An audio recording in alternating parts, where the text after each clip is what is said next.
সুপ্রিয় ছাত্রছাত্রীবৃন্দ, সবাইকে আন্তরিক শুভেচ্ছা এবং অভিনন্দন। আমি অরুণ কুমার সরকার, প্রভাষক, হিসাব বিজ্ঞান বিভাগ, সাতক্ষীরা সিটি কলেজ, সাতক্ষীরা। আজকে BBA honours fourth year accounting ডিপার্টমেন্টের working capital management and financial statement analysis সাবজেক্টের চূড়ান্ত সাজেশন এবং পরীক্ষার বিশেষ দিক নির্দেশনামূলক class. BBA honours fourth year accounting ডিপার্টমেন্টের ওয়ার্কিং ক্যাপিটাল ম্যানেজমেন্ট সাবজেক্ট অত্যন্ত গুরুত্বপূর্ণ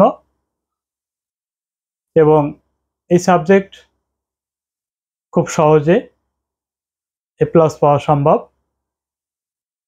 আমরা প্রথমে এই সাবজেক্টের সিলেবাসটা দেখে নেব, তারপর বিস্তারিত আলোচনা আসবো যে কোন কোন চ্যাপ্টার থেকে কত মার্কের অঙ্ক আসতে পারে, কোন চ্যাপ্টার কতটা গুরুত্বপূর্ণ, এ প্লাস পাওয়ার জন্য আমরা কিভাবে প্রস্তুতি নেব, এবং যারা এই সাবজেক্টে খুবই দুর্বল, প্রস্তুতি মোটেও ভালো হয়নি, তারা কোন কোন চ্যাপ্টারগুলো করলে খুব সহজে পাস করতে পারবে, সে বিষয়গুলো আমরা প্রথমে সিলেবাসটা দেখে নেব, তারপরে অন্যান্য বিষয়গুলো আলোচনা করব। ওয়ার্কিং ক্যাপিটাল ম্যানেজমেন্ট সাবজেক্টের সিলেবাসটাকে যদি অ্যানালাইসিস করা হয় তাহলে এখানে মোট 8টা চ্যাপ্টারে বিভক্ত। চ্যাপ্টার 1 ইন্ট্রোডাকশন,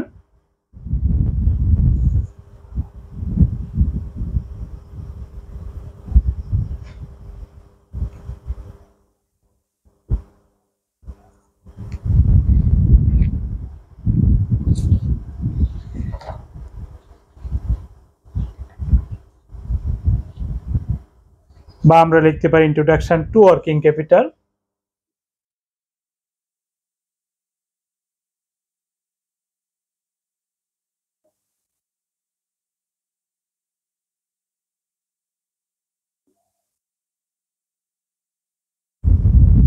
কার্যকারী মূলধনের পরিচিতি। Chapter 2 management of cash and marketable securities.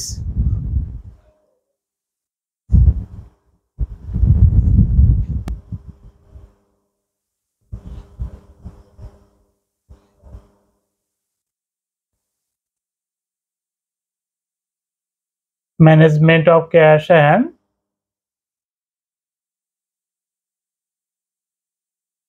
Marketable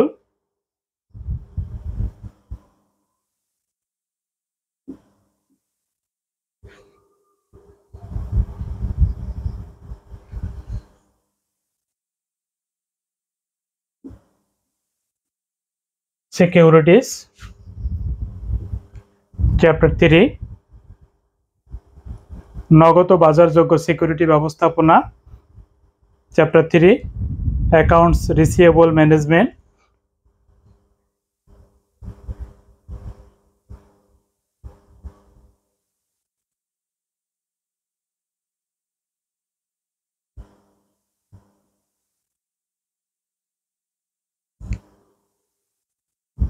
and credit policy.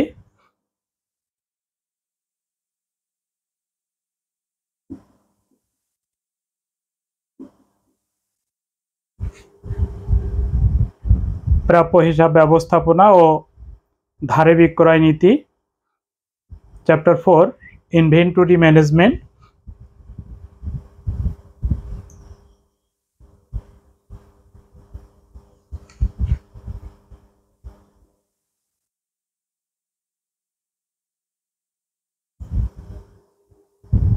মজুত ব্যবস্থাপনা। Chapter 5 management of short term liabilities.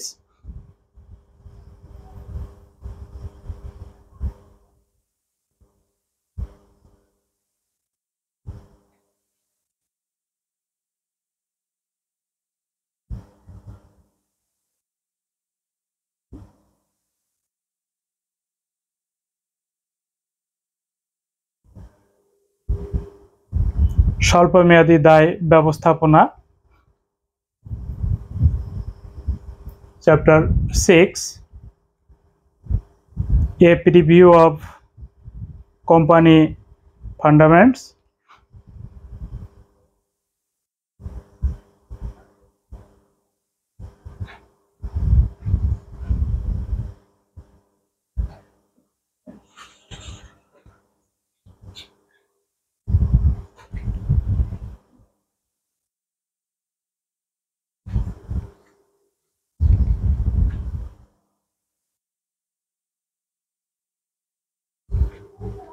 কোম্পানির মৌলিক বিষয়ের পর্যালোচনা, চ্যাপ্টার 7 বেসিক ফিনান্সিয়াল স্টেটমেন্ট,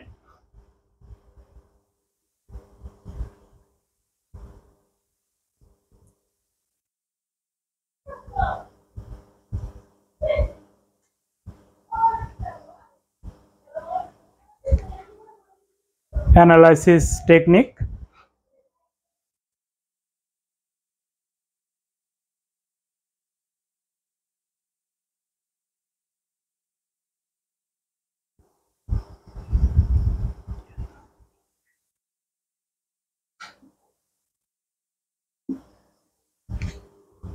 মৌলিক আর্থিক বিবরণী বিশ্লেষণের কৌশলসমূহ, চ্যাপ্টার 8 রেশিও অ্যানালাইসিস,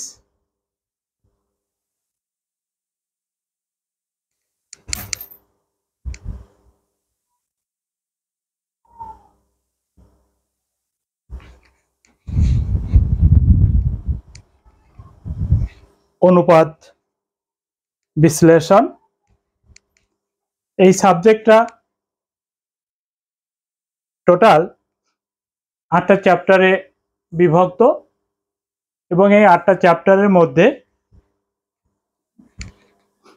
সাবজেক্টটাকে 2টা ভাগে ভাগ করা হয়েছে।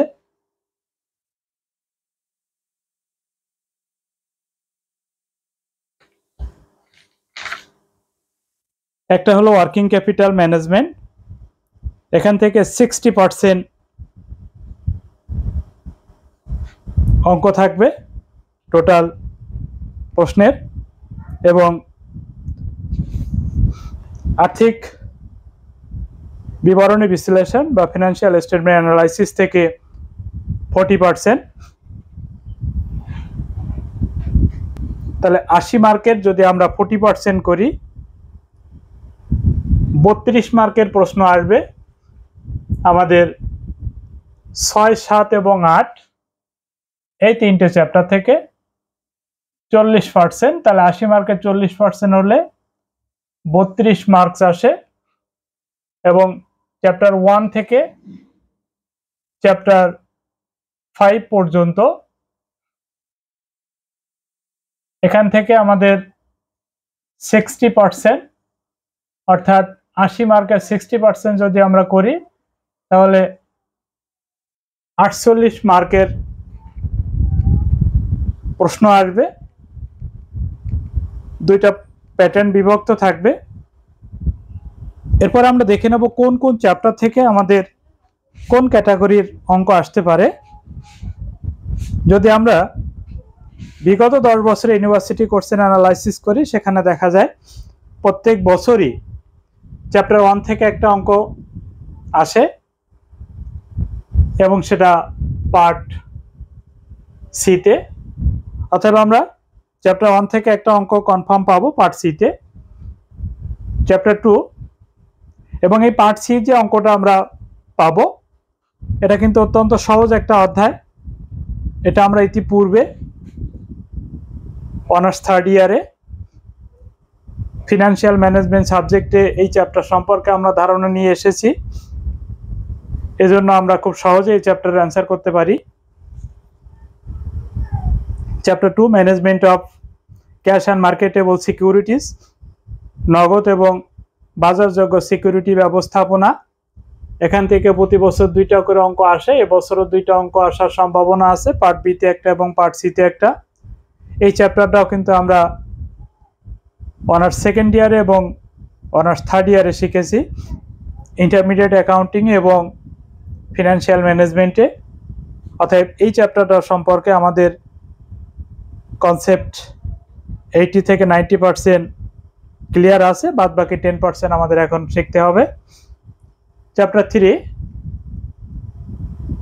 Accounts receivable management and credit policy, প্রাপ্য হিসাব ব্যবস্থাপনা এবং ধারে বিক্রয় নীতি। এটা সম্পর্কে আমাদের কনসেপ্ট হয়তো আগে ক্লিয়ার আছে, কিন্তু সেটা পরিমাণে কম।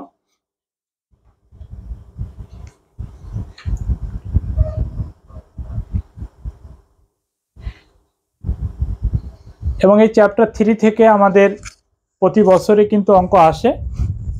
এবছরও আমাদের চ্যাপ্টার 3 থেকে অঙ্ক আসবে। এখান থেকে 2টা অঙ্ক আসার সম্ভাবনা আছে, একটা পার্ট বিতে এবং একটা পার্ট সিতে।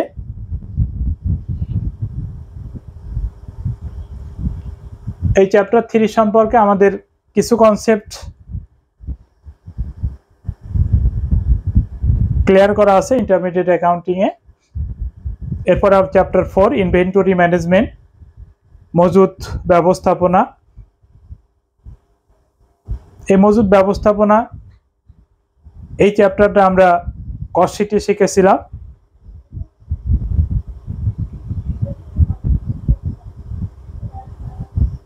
কস্ট অ্যাকাউন্টিংয়ে, কস্ট শিটে না, দুঃখিত, কস্ট অ্যাকাউন্টিং সাবজেক্টে আমরা এই চ্যাপ্টার সম্পর্কে ধারণা নিয়েছিলাম। চ্যাপ্টার 4 থেকে 2টা অঙ্ক আসার সম্ভাবনা, একটা পার্ট বিতে এবং একটা পার্ট সিতে। Chapter 5 management of short term liabilities, এটা হলো আমাদের প্রিন্সিপালস অফ ফিনান্সের একটা চ্যাপ্টার, যেটা আমরা অনার্স ফার্স্ট ইয়ারে শিখেছিলাম। অত্যন্ত সহজ একটা চ্যাপ্টার। 4-5টা ফর্মুলা আমরা এখান থেকে যদি মুখস্থ করি, 4-5টা নিয়মের অঙ্ক শিখলেই কিন্তু আমাদের চ্যাপ্টার কমপ্লিট হবে। 3টে বা 4টে ক্লাস মনোযোগ সহকারে করলেই এই চ্যাপ্টার থেকে আমরা যে কোনো অঙ্কের সমাধান করতে পারবো। এবং এখান থেকে প্রতি বছরই 2টা অঙ্ক আসে। এবছরও 2টা অঙ্ক আসার সম্ভাবনা, একটা পার্ট বিতে একটা পার্ট সিতে। তাহলে এখান থেকে আমাদের একটা পার্ট চলে গেল 1 থেকে 5 পর্যন্ত, 6 থেকে 8 পর্যন্ত এই চ্যাপ্টারগুলো হলো আমাদের আর্থিক বিবরণী বিশ্লেষণ এর অংশ। এবং এখানে আমাদের যে 3টে চ্যাপ্টার আছে, এখান থেকে মোট 32 মার্কের প্রশ্ন আসবে। চ্যাপ্টার 6 থেকে কোনো ম্যাথমেটিক্যাল টার্মস আসবে না, এটা শুধুমাত্র থিওরিটিক্যাল টার্মস আসবে। এই জন্য যারা অঙ্কে দুর্বল তারাই শুধুমাত্র চ্যাপ্টার 6-এর থিওরিটিক্যাল টার্মসগুলো করবে। Chapter 7 basic financial statement analysis technique, এখান থেকেও আমাদের 2টা অঙ্ক আসবে, পার্ট বিতে একটা এবং পার্ট সিতে একটা। চ্যাপ্টার 8 রেশিও অ্যানালাইসিস,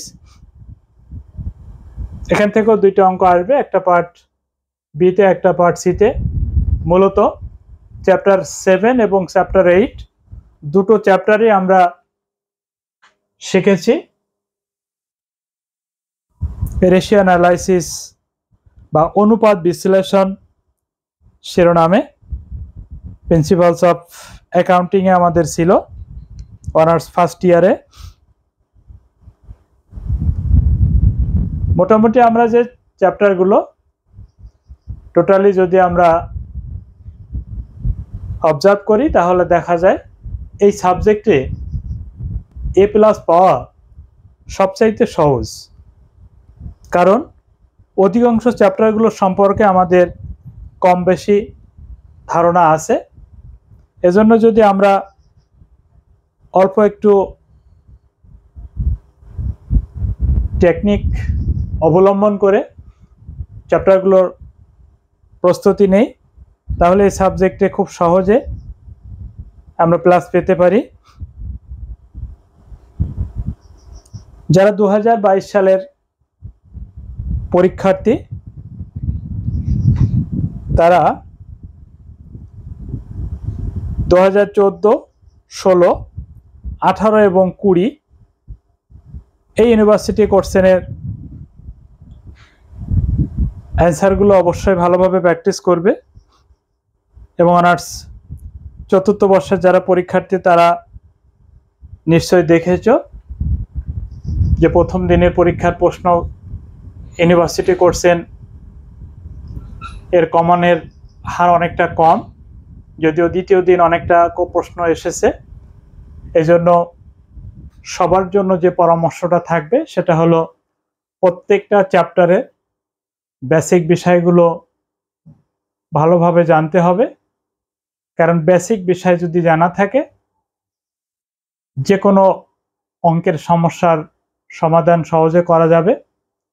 প্রত্যেকটা চ্যাপ্টারের বেসিক বিষয়গুলো পাশাপাশি ওই চ্যাপ্টারে যে গুরুত্বপূর্ণ ফর্মুলাগুলো আছে সেগুলো অবশ্যই মুখস্থ করতে হবে। কোন ফর্মুলা আমরা কোন অঙ্কের জন্য প্রয়োগ করব এগুলো সম্পর্কেও ধারণা রাখতে হবে, তাহলে ম্যাথমেটিক্যাল সাবজেক্টে ভালো রেজাল্ট করা সম্ভব। এই জন্য যারা পরীক্ষার্থী আছে তাদেরকে বলবো যে প্রত্যেকটা চ্যাপ্টারেরই বেসিক যে বিষয়গুলো আছে সেগুলো একটু ভালো করে দেখবে, ফর্মুলাগুলো মুখস্থ করবে, অঙ্কের নিয়মগুলো মনে রাখার চেষ্টা করবে। তাহলে যদি ইউনিভার্সিটি কোশ্চেন হুবহু কমন নাও আসে, এই সাবজেক্টে A+ পাওয়া সম্ভব হবে।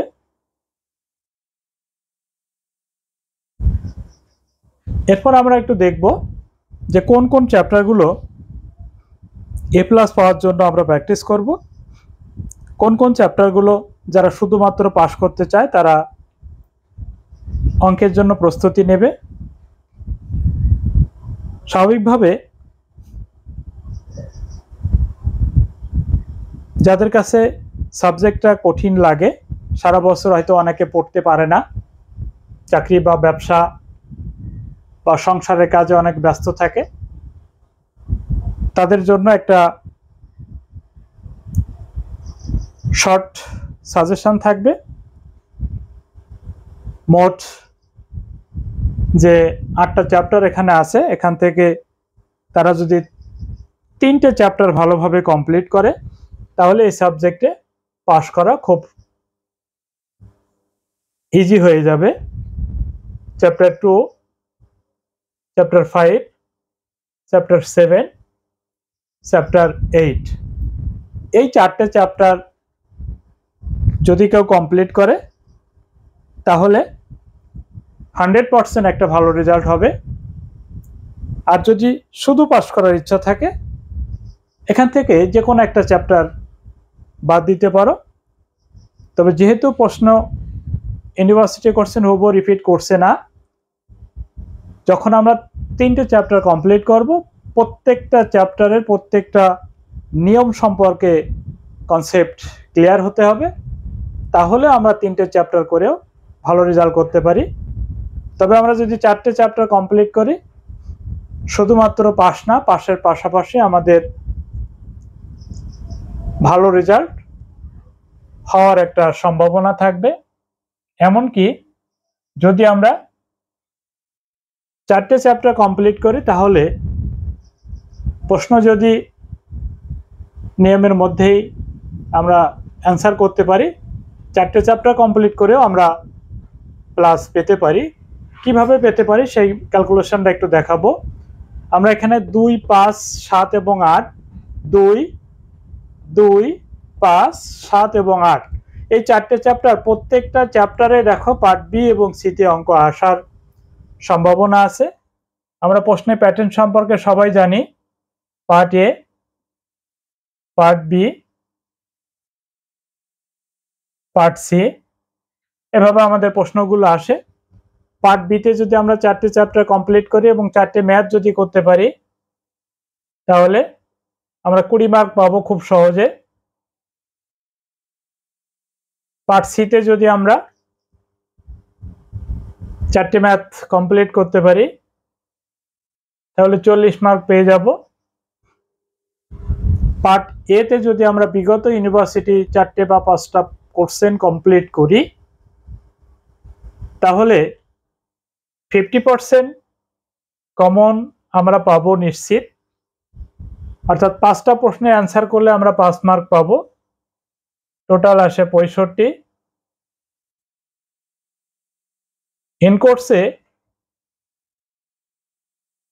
স্বাভাবিকভাবে অ্যাটেন্ড করলে 12 থেকে 15 মার্ক আমরা পাই বা পাবো, তাহলে খুব সহজে আমরা কিন্তু এ প্লাস পেতে পারি। এখনো আমাদের বাকি রইল পার্ট এ এর 5 মার্ক, পার্ট বি এর একটা কোশ্চেন 4 মার্কের, এবং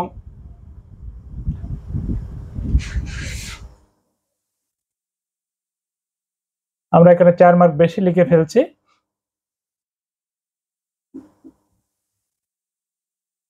16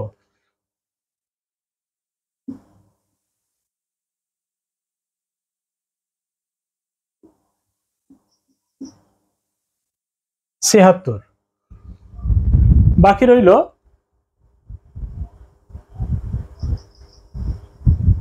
পার্ট বি এর একটা কোশ্চেন, সেখানে যদি আমরা থিওরিটিক্যাল টার্মসের অ্যান্সার দেই, 4-এর ভিতরে যদি 2ও পাই।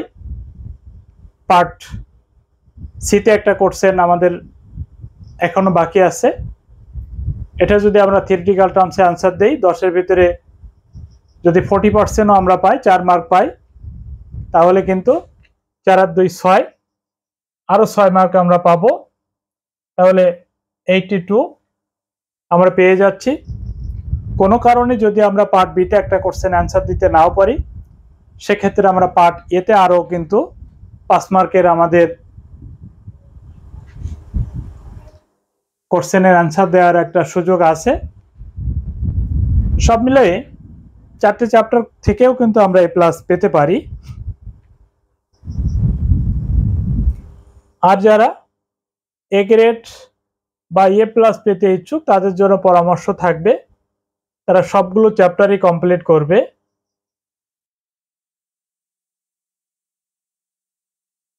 তবে যারা অঙ্ক পরিমাণে কম শিখতে চাও কিন্তু সবগুলো নিয়ম, তারা চাইলে আমার যে টেক্সট বুক এবং ইউনিভার্সিটি কোর্সের মিলেই যে পিডিএফ শিট রেডি করা আছে, এই পিডিএফ এর ম্যাথগুলো কমপ্লিট করলে এখান থেকে অবশ্যই তোমরা কমন পাবে আশা করি।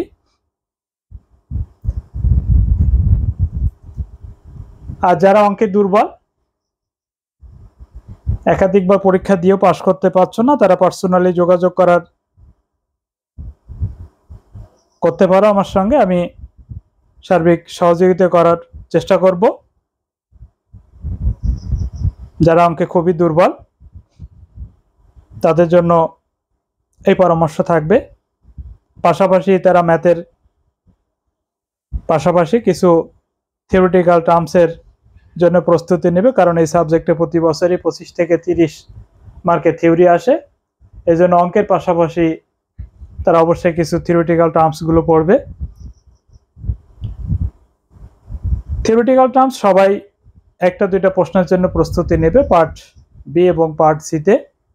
বিশেষ করে যারা অঙ্কে দুর্বল তারা একটু বেশি থিওরিটিক্যাল টার্মসের দিকে গুরুত্ব দেবে, আর যারা এ প্লাস পেতে ইচ্ছুক তারা ম্যাথমেটিক্যাল টার্মসের দিকে বেশি গুরুত্ব দিবে।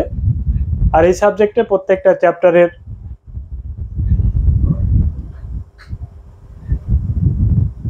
যে ম্যাথমেটিক্যাল টার্মসগুলো আছে সেগুলো যদি আমরা বেসিক বুঝে ফর্মুলা অনুযায়ী প্র্যাকটিস করি, তাহলে অল্প নিয়ম শিখে আমরা খুব সহজে এই সাবজেক্টে প্লাস পেতে পারি। এর জন্য দরকার আমাদের প্রপার একটা পূর্ব প্রস্তুতি বা অঙ্কের যে নিয়মগুলো আছে, যে নিয়মের অঙ্কগুলো আসে তার একটা সামারি তৈরি করে সে অনুযায়ী প্রস্তুতি নেওয়া, তাহলে এই সাবজেক্টে আমরা খুব সহজে A+ পেতে পারি। তো আজকে এ পর্যন্ত। সবাই ভালো থাকো, সুস্থ থাকো। আগামী ক্লাসে আবারও দেখা হবে। ধন্যবাদ সবাইকে।